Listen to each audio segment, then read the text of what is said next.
একদিন মাটির ভিতরে হবে ঘর রে মন আমার,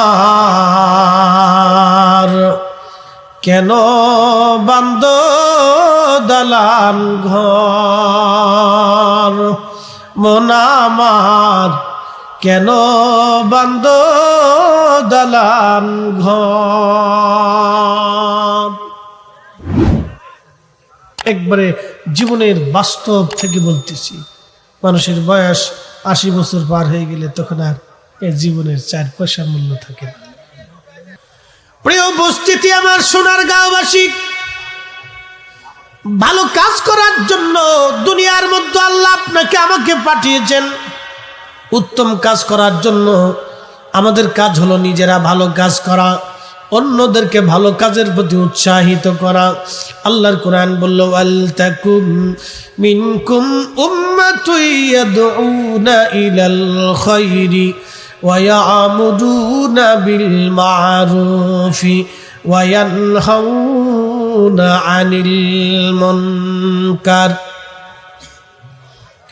কোরআন বলতেছে, হে আমার বান্দারা, तमाम পৃথিবীর মধ্যে আল্লাহর পক্ষ থেকে এমন একটা জমাত থাকবে, একটা দল থাকবে যারা মানুষদেরকে আল্লাহর দিকে ভালো কাজের জন্য ডাকতে থাকবে।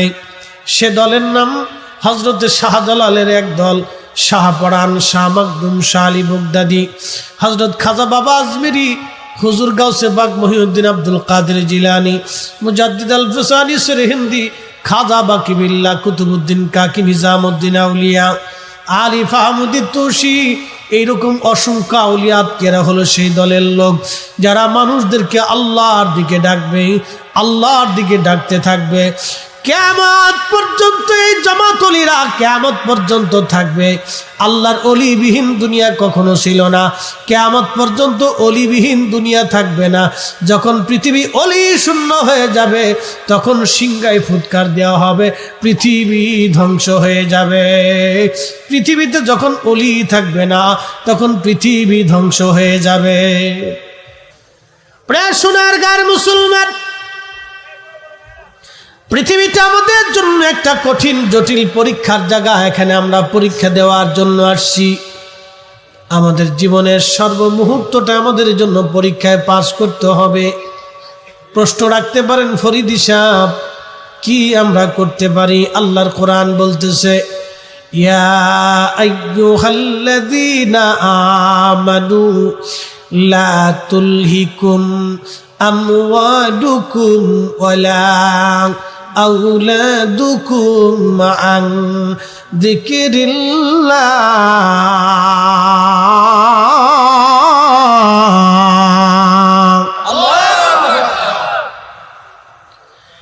আল্লাহ পরামর্শ দিলেন, বান্দা তুমি পেরেশান হইও না, চিন্তিত হইও না।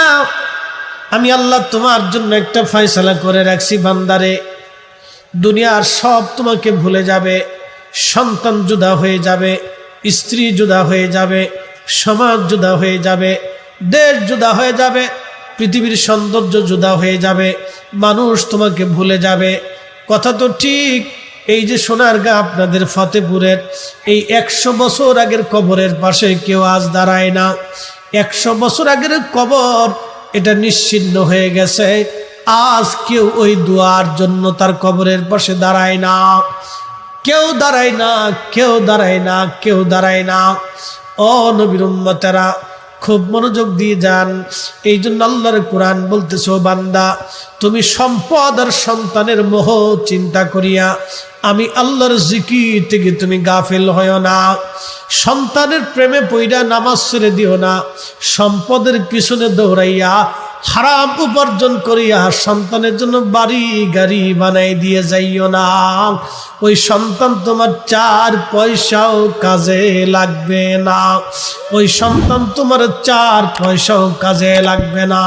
ওই নাতিপুতি তোমার কবরের পাশে দাঁড়াবে না। আপনাকে যদি জিজ্ঞেস করি, আব্দুল করিম আপনার দাদার বাপের নাম কি? আপনি বলবেন ফরিদি হুজুর, দাদার বাপ দিয়ে আপনি কি করবেন? আর আমি বা ওটা দিয়ে কি করব? সে তো বহু বছর আগে মরে গেছে, তারে আমার আর দরকার নাই।